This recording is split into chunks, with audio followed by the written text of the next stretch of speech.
Кажав таму дека се каам за тоа и дека ми е жал што се него сториле и сметам дека више такво нешто не би требало да ми се понови во животот мој. Не било ни пред тоа, па нема ни мислам ни после ова да биде такво нешто да има. Така да сметам дека судот ќе донесе правилна одлука. Викаа таму, разбираш, луѓе дека ова женско е, една е, женско е, пуштете ја и само ја земав и ја тргнав. И толку беше моето насилство, ако е насилство, толку беше.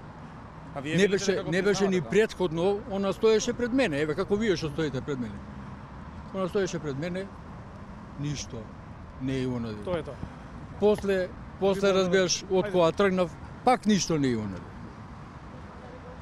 Единствено само што тргнав. Тоа е. Толку е.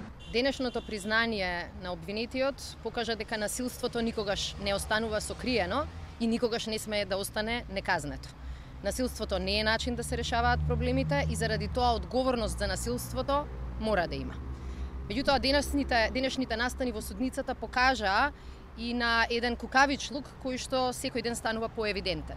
Луѓето кои што ги организирале обвинетите, луѓето кои им ги отворија вратите на обвинетите, луѓето кои го мотивираа насилството, денеска ги нема нигде. Денеска се кријат и оставаат извршителите да ја носат на свој товар и нивната вина.